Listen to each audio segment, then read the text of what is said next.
I just want to tell everyone Okay. before we start this podcast, this is the reason why we're doing a coronation podcast now.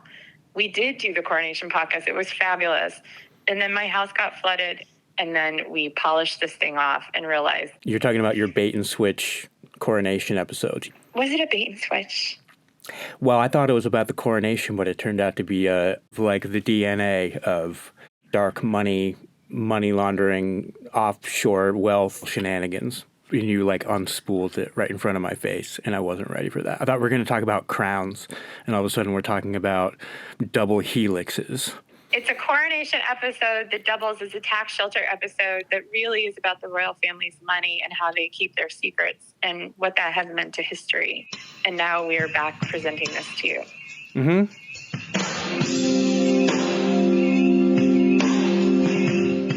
This is Leah McGrath Goodman, and you're listening to Column C.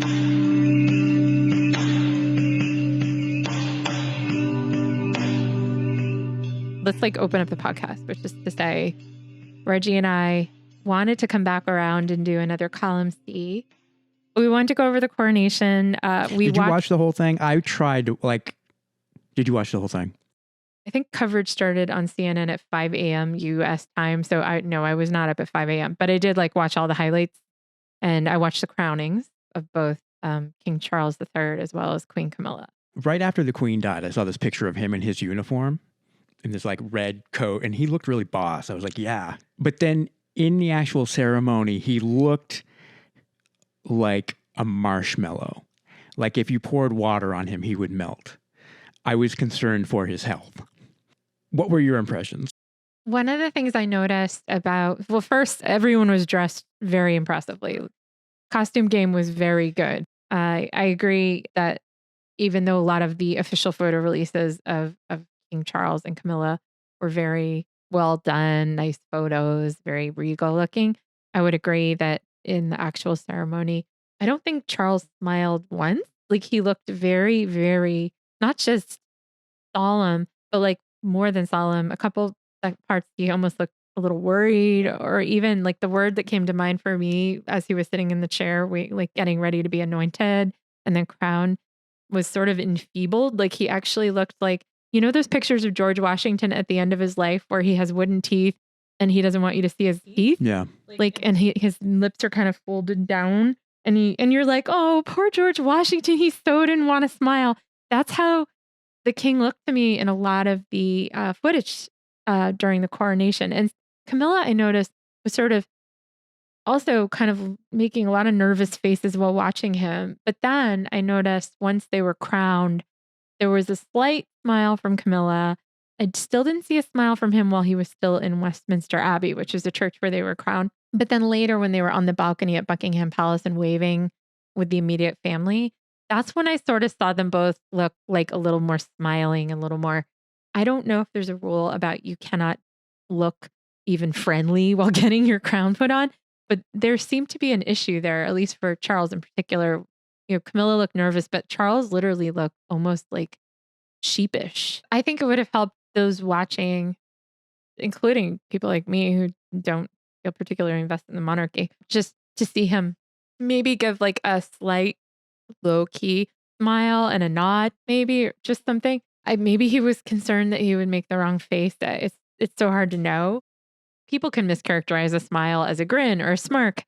I have no doubt that there were specific instructions that they gave each other about this is how you should act and seem. And I also noticed when they put the crown on, I'm sure you saw, the funniest thing in the whole world of the whole ceremony was when the Archbishop of Canterbury I called him the guy, when he held the crown aloft and he held it extra high, and it almost felt like he paused. It seemed like he paused for effect, and then the crown came down, and then he was wrenching it onto the king.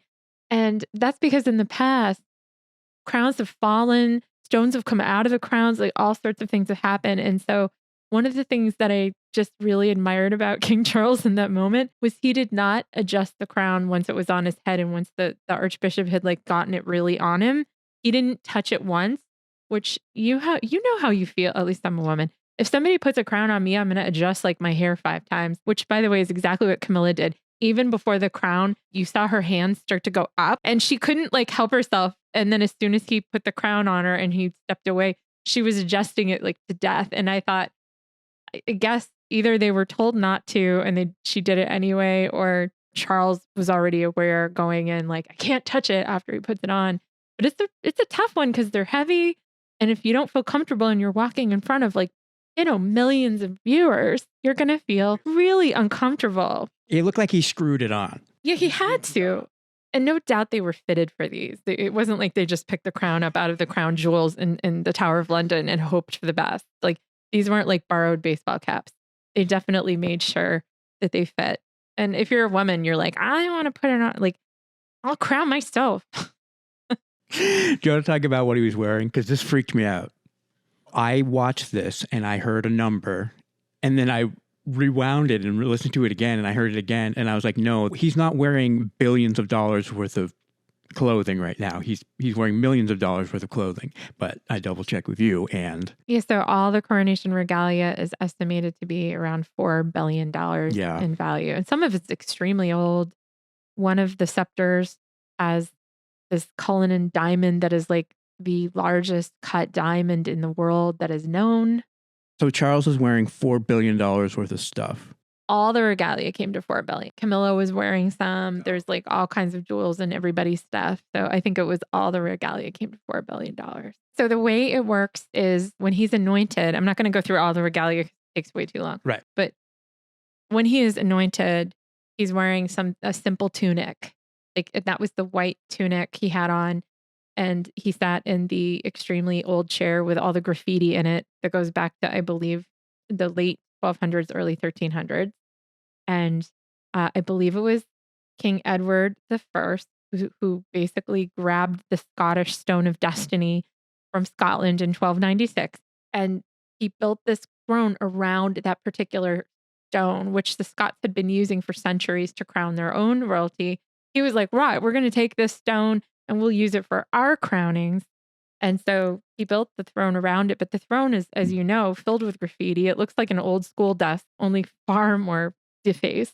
So as Charles is sitting in it in his simple tunic, he has to then be anointed. And that's when they put those screens up that were made especially for this particular ceremony. And you're not allowed to see him while he's being anointed because that's the sacred moment where like God imbues the deification into the king, which is fascinating because this is not the Catholic Church doing this. The Catholic Church would never, ever be allowed to deify a person because there's some very specific commandments about thou shalt not worship any God but me.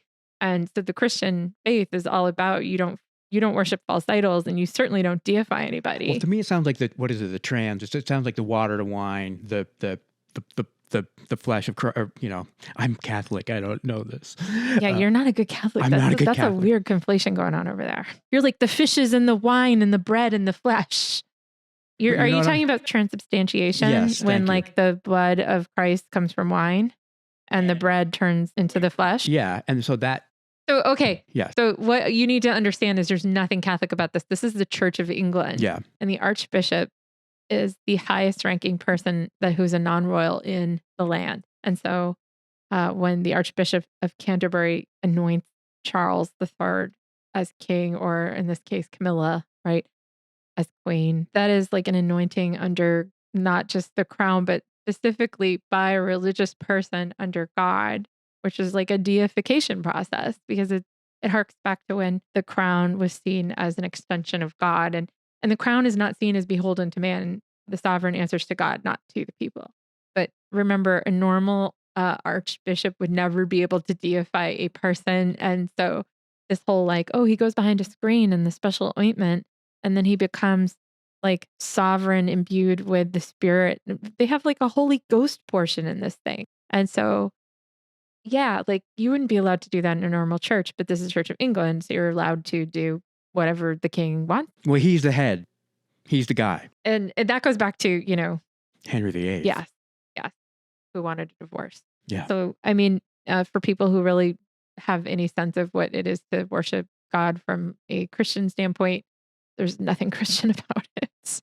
But they have to show that the king is special beyond humanity. And this is how they do it. So put him behind the special screen, they do the anointing, then they bring the screen away. Then he puts on, you were asking about the regalia, then he puts on this golden tunic.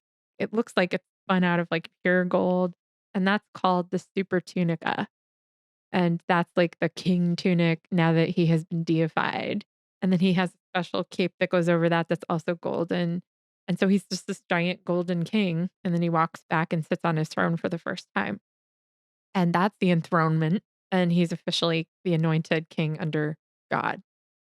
So, what King Charles III just inherited from the Queen was the Duchy of Lancaster. That is the kind of official portfolio for her, a lot of land assets, as well as investments throughout her realm that she owned that were part of her, more or less, her giant fortune. And those are valued. Nobody knows exactly what the full value is, but they're technically, knowingly valued at around $800 million that we know of in sort of the inherited properties. So that would be like castles. Sometimes they'd be commercial offices. Some of them are just like large swaths of land and they rent out a lot of it, or they sell, they basically have it rented or leased and they make a huge amount of money off of it. It dates back to being a fiefdom in all of the royal lands. And so Prince William is now officially the Duke of Cornwall. So he received the Duchy of Cornwall investment portfolio, which also includes all these lands and other assets.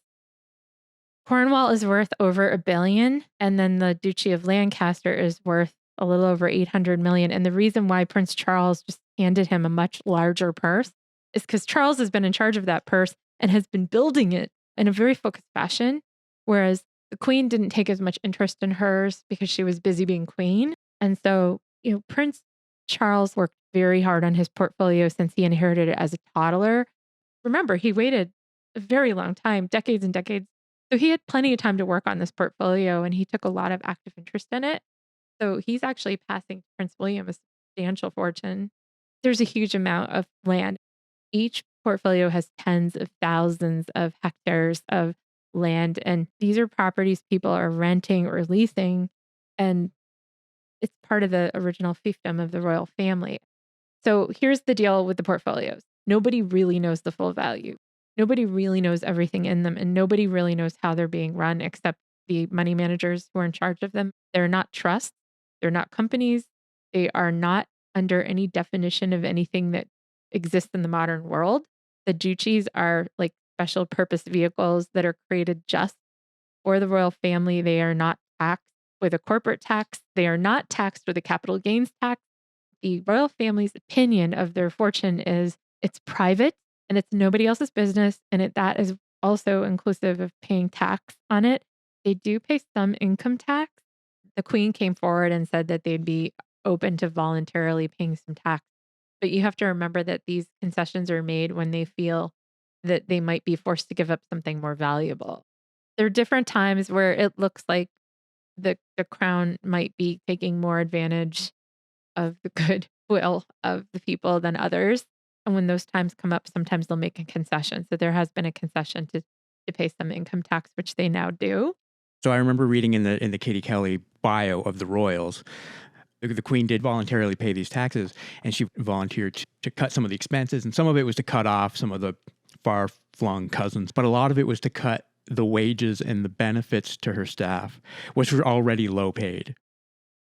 I can say that in the articles about the money managers for the Duchy of Lancaster Fund and then for the fund under the Duchy of Cornwall, they're paid about a couple £100,000 a year to manage those funds, which is not shabby. But when you're talking about the royal family's funds, you would kind of think maybe it'd be more than that to run like the Queen's portfolio.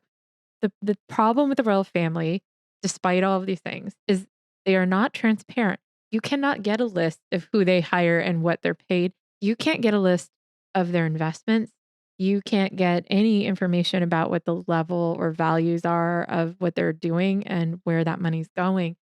You don't get any of that. So we can sit here and talk about like what has been reported, but I think we need to emphasize to people who are listening, the reason why we're going into this detail is because there isn't transparency. And so it sort of leaves the royal family open to when there is a leak of the Paradise Papers or when somebody does come out and tells their story from being inside. the royal family or working for them. That's like all we have. That's all we have to go on. How much would a money manager make? I would just say if you're working for somebody as famous as the Queen or the famous King Charles, a couple £100,000 a year, if you're leading their investing, is the least you should be getting. That should be like maybe a smart young person coming out of university. That should be like where they're starting. If you're a senior money manager and you're getting paid that and you work directly under the Queen or her people, that is not very much. Let's put it this way. If you graduate from an Ivy League school with a law degree, you're going to make way more than that your first year at a law firm than what is published for a money manager who's senior under the Queen. So that's a good comparison. Is it a lot by like standards of you're a teacher or you're a firefighter or you're a police officer? Yes, it's a lot. Part of the reason we're doing a coronation podcast isn't just to note the coronation itself, which is a huge, changing over of power from Queen Elizabeth II to a whole new generation, which is King Charles III, Queen Camilla, which is so weird to say, and then also Prince William and Kate, his wife, who are now taking on even more titles because as the king moves into this king of the realm, he passes on his titles, which was Prince of Wales, right? So William and Kate are now also Prince and Princess of Wales.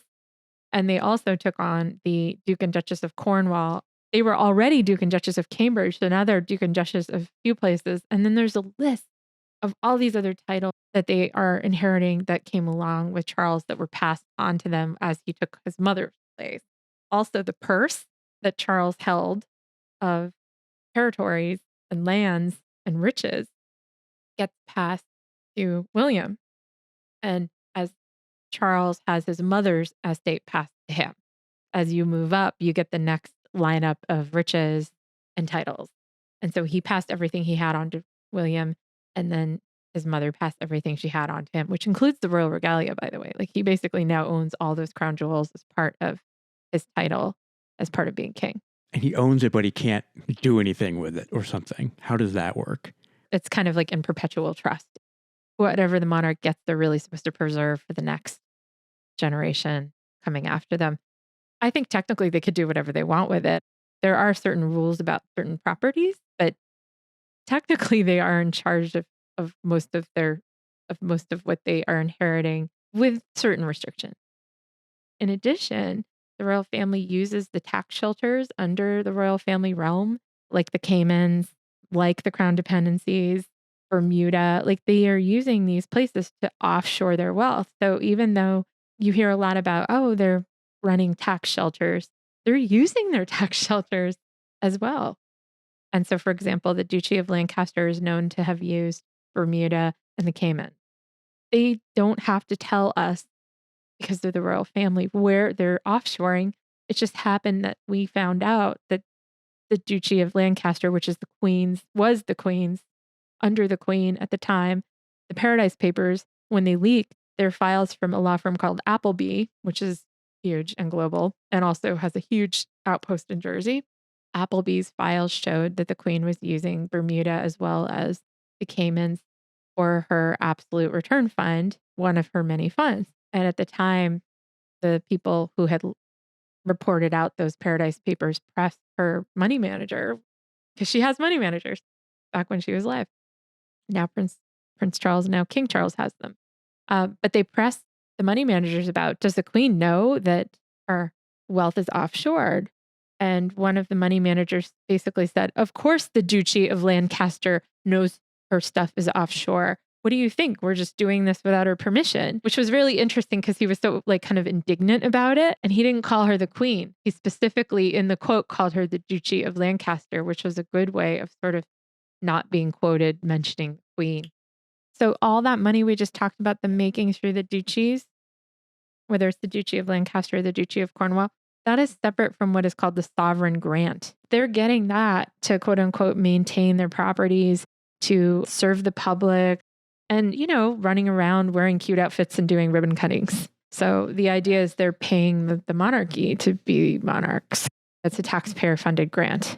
And the sovereign grant was £86.3 million in 2022. That is separate from the other investments that, quote unquote, they call private and are not transparent to the public. It's their private property, including all of the castles and commercial shops and little towns and houses that they are collecting rents on. That is all their own private money. So what we want to establish is this. Yeah.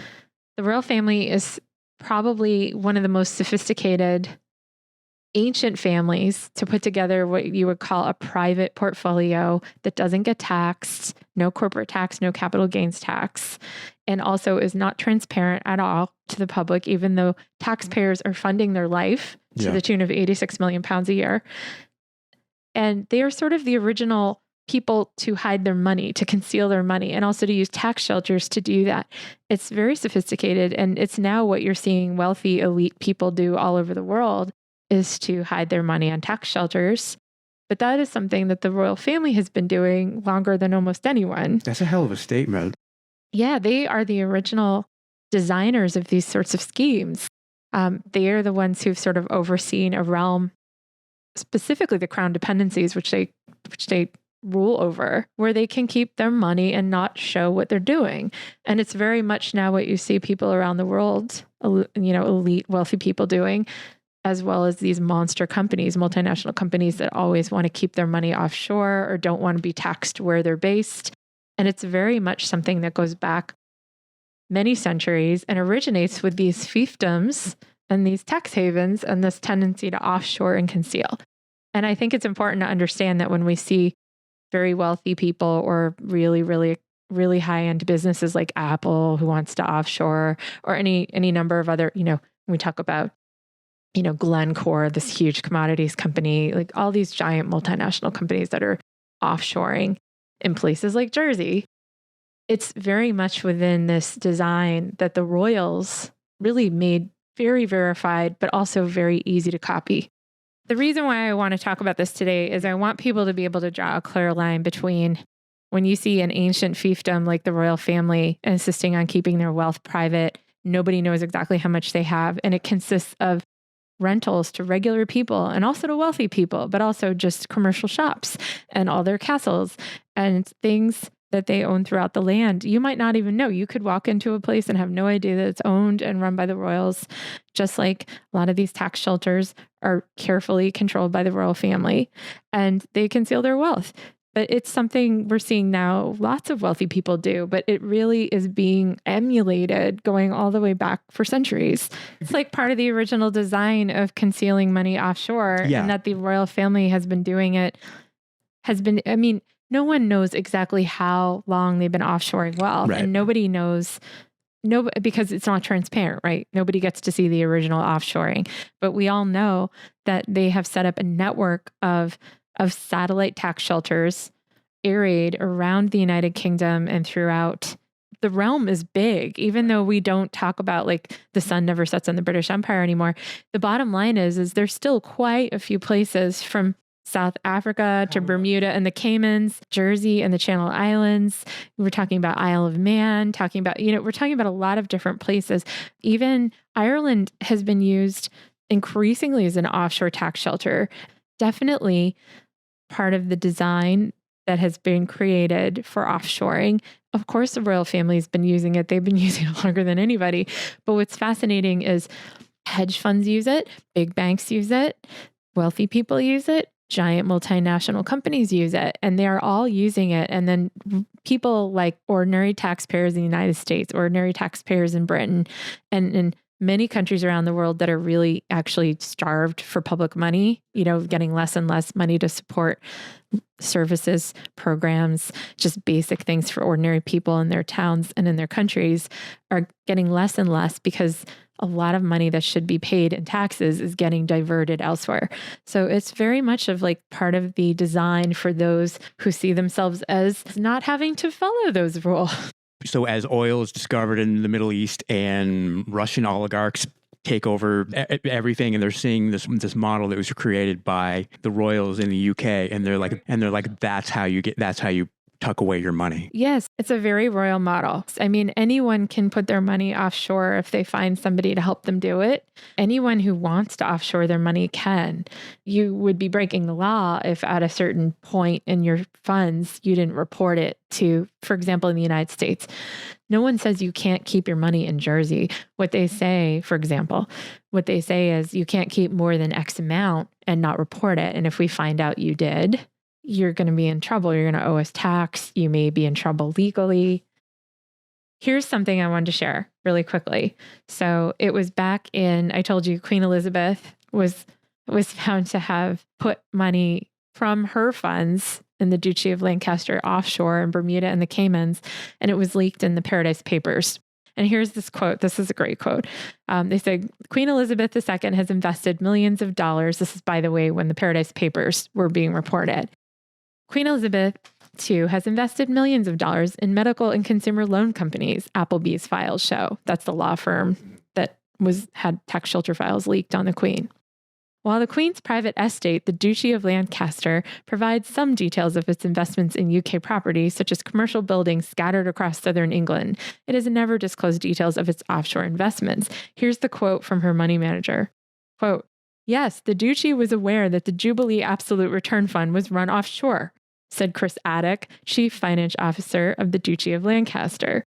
And then it said the records show that as of 2007, the Queen's private estate invested in a Cayman Islands fund that in turn invested in a private equity company that controlled Bright House, a UK rent-to-own firm criticized by consumer watchdogs and members of parliament for selling household goods to cash-strapped Britons on payment plans with interest rates as high as 99%.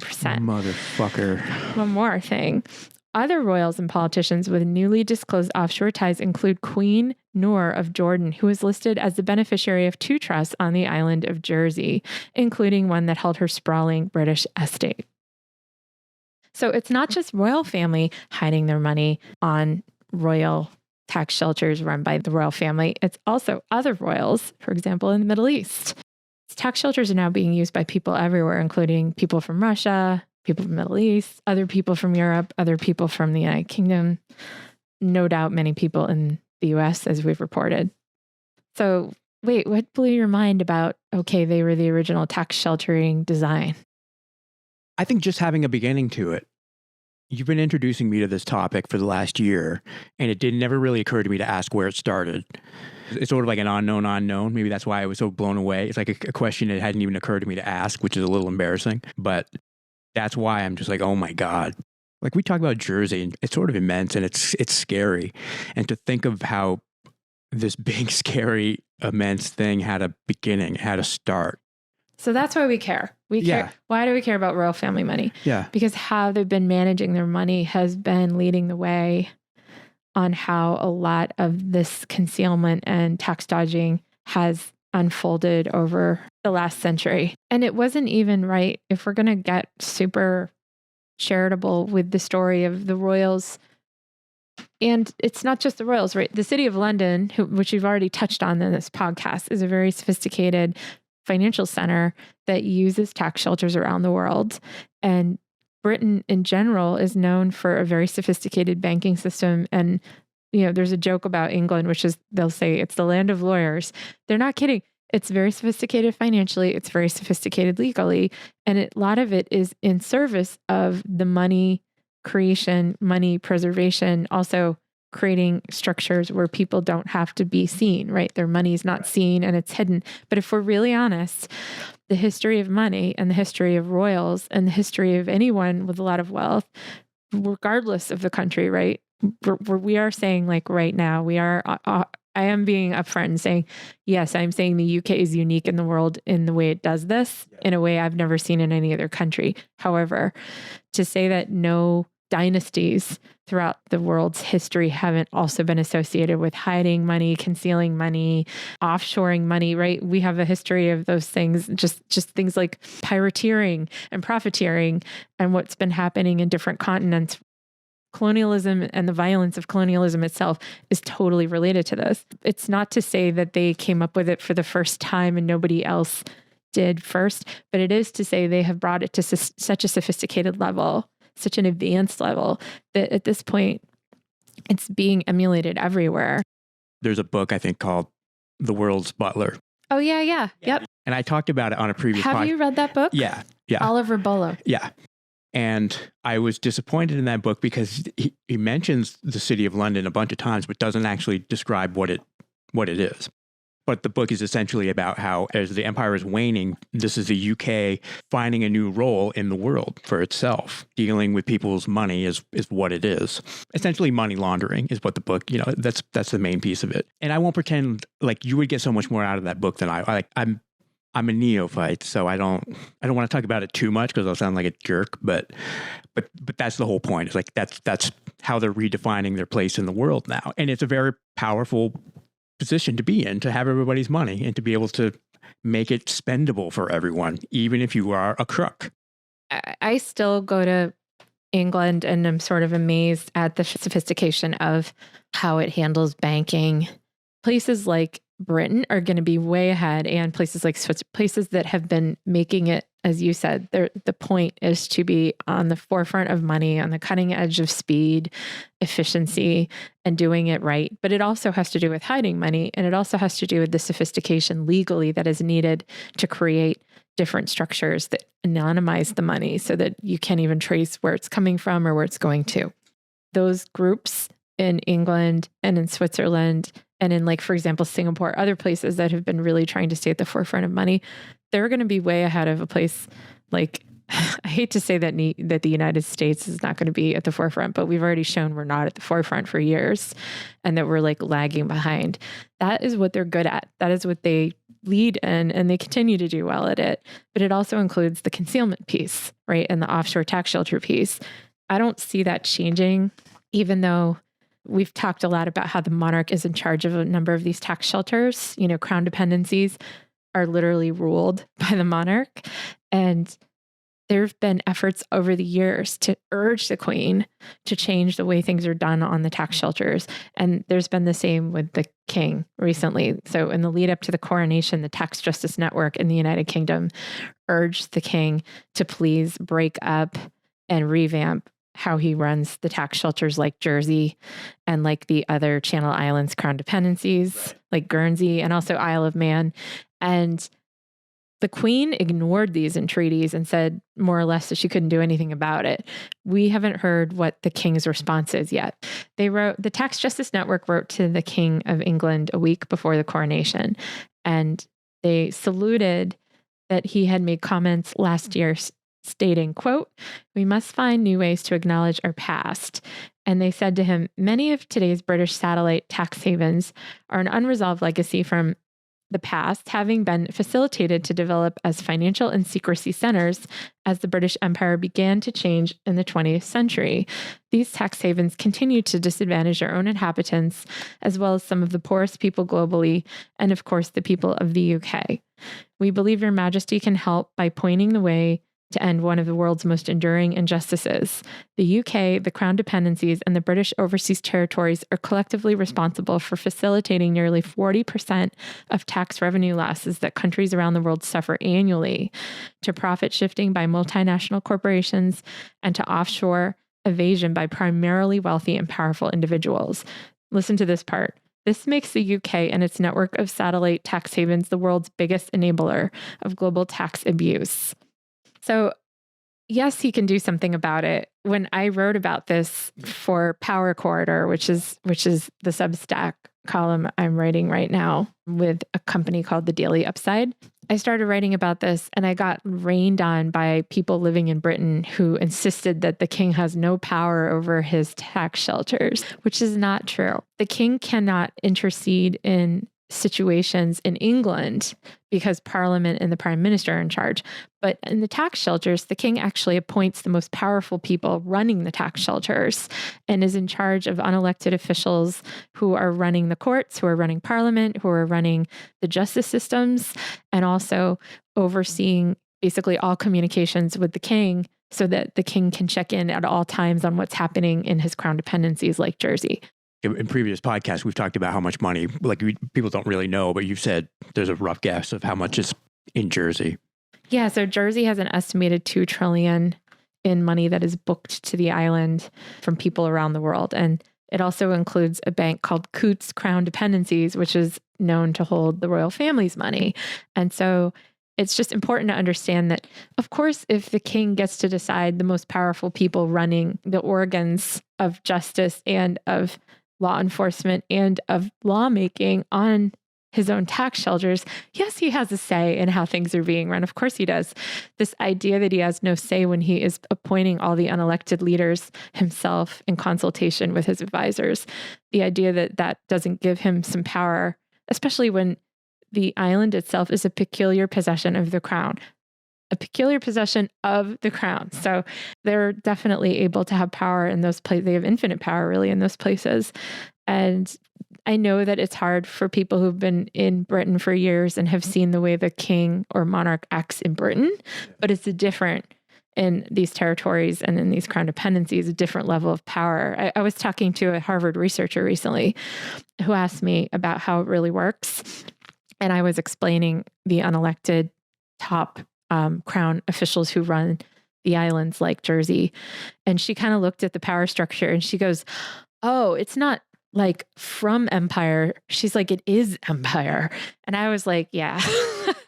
And she just was, her eyes just kind of got as big as dinner plates. She's like, it's never changed. It's always, it's stayed feudal. And I was like, yeah, I mean, it has this veneer because there are members of parliament who are popularly elected, but the crown officer who runs parliament, the bailiff, can recognize members of parliament when they speak, or he can shut them down. He can actually shut down a debate and say, no, we're not going to talk about that, and just shut it down.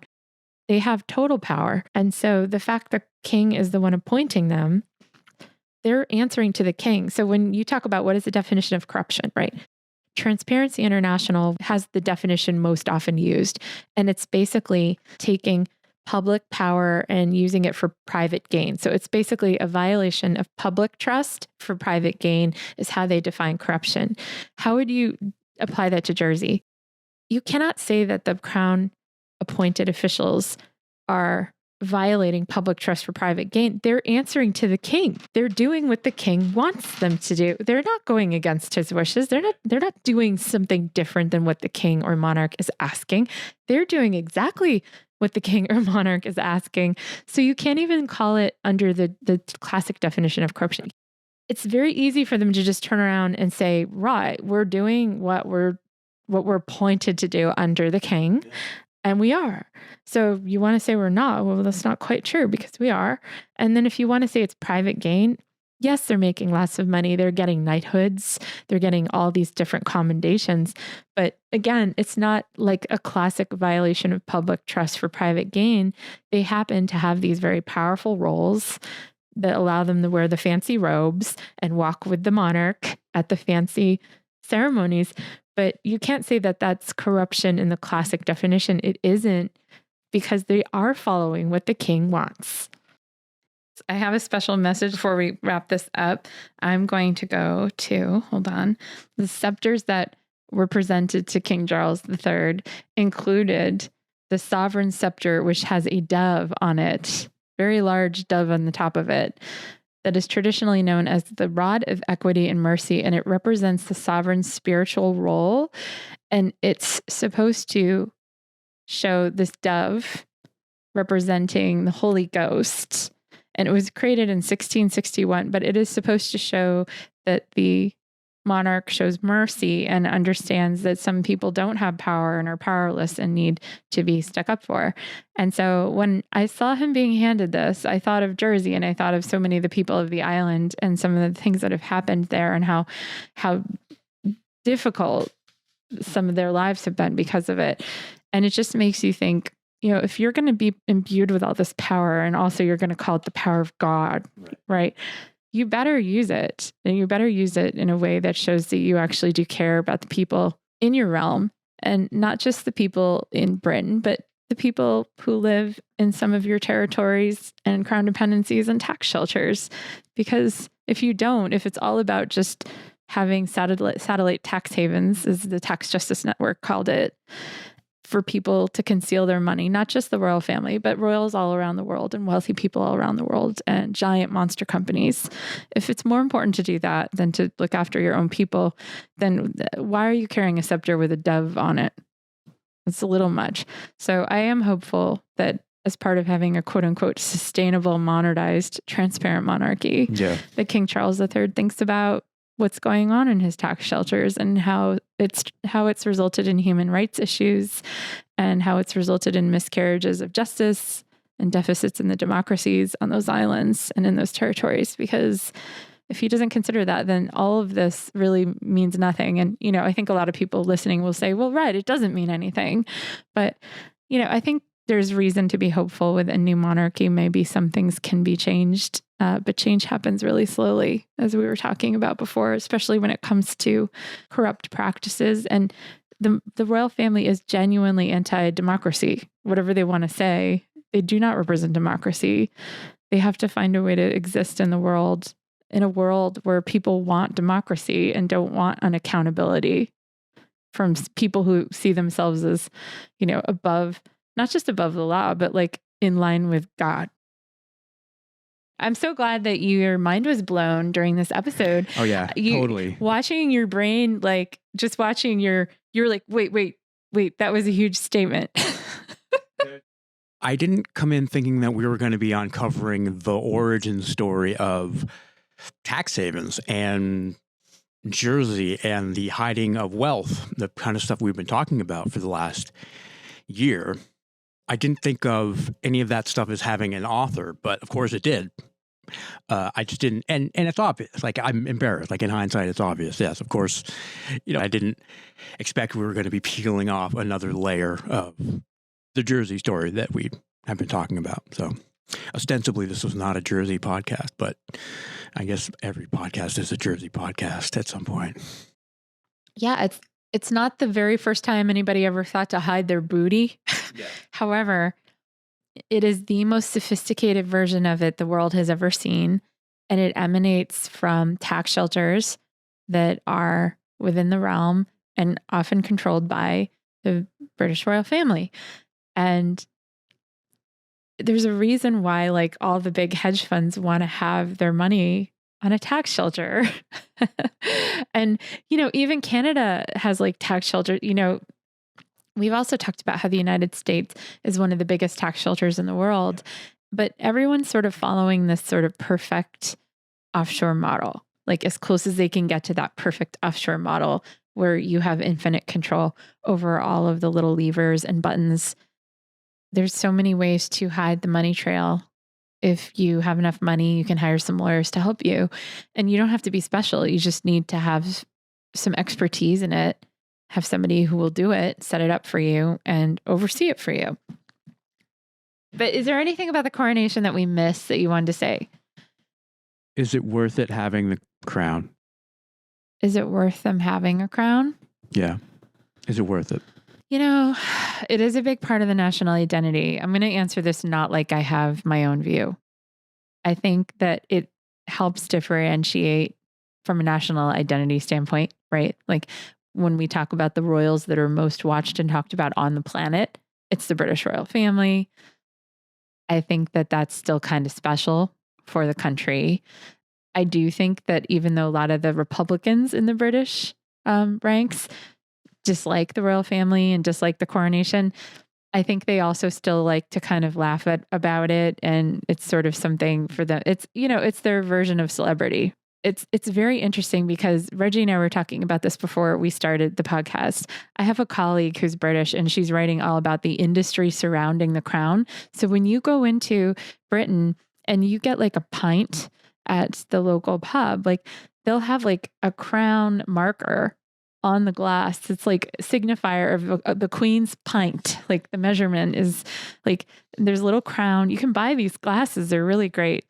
But if you go to the store, like there's all sorts of consumer goods that are like, have the royal stamp on them. And it's like a royal stamp, like approved by the royal household. And they even have it on toilet paper. You'll be buying something, not even thinking, and then you'll see the royal stamp on it. And so there's this whole sort of like special consumer goods industry where all these approved sort of royal consumer goods products and approved by the royal household. And so there's this concept of like, hey, this is a burgeoning industry. It's worth money. And, the coronation brings in all these tourists and everybody watches it on TV. And so I will say, no, I don't think they're ready to give up the crown. Should they give up the crown? Yes, they should. But will it be a little sad to not be able to make fun of the royals anymore? I guess so. Yeah. I'll say one thing about the royal family that for me has been really interesting and worthwhile. And that is, these are people who, regardless of, you want to understand that they don't have that much power. It's just mainly soft power. But, soft power is very powerful. It's very powerful. We talked about the kind of soft power they have that's true power on the islands. They have real power, but they present it as soft power.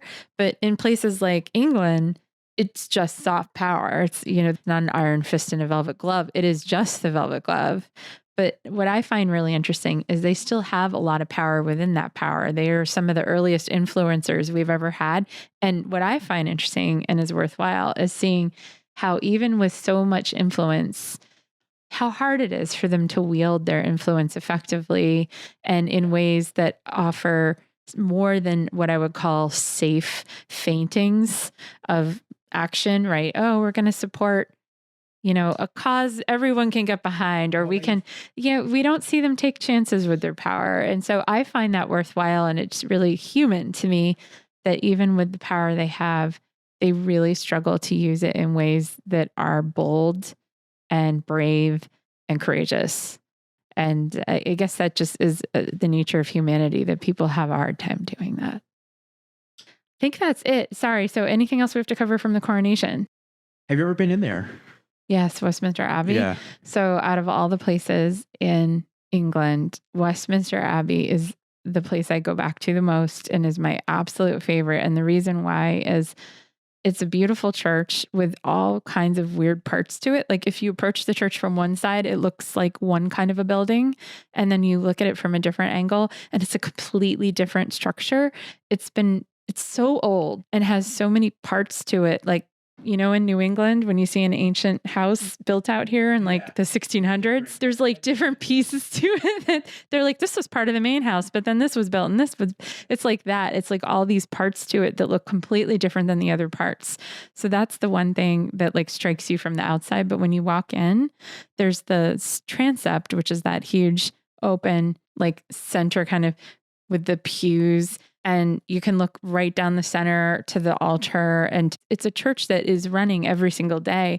But what's fascinating is it has all of these sections that branch off that have the royalty throughout the centuries who are buried. And they don't just have like their tombs with statues, but they also have like the death masks on the top of a lot of the tombs. It'll be like a shape of the person who's buried inside. They'll have a statue face, statue body kind of along the lid that is representing a king or a queen.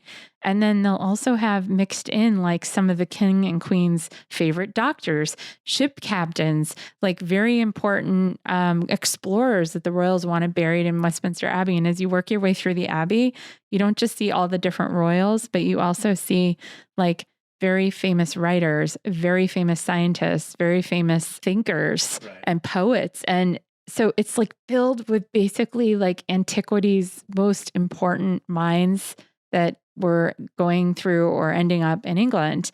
And they have like a writer's corner and a poet's corner kind of area. And then they have a scientist area. And so it's like just the kind of most phenomenal walkthrough of history. And then you can go into the basement and there's even more graves down there. So I love going to Westminster Abbey because it's like walking through the center of like centuries and centuries of history.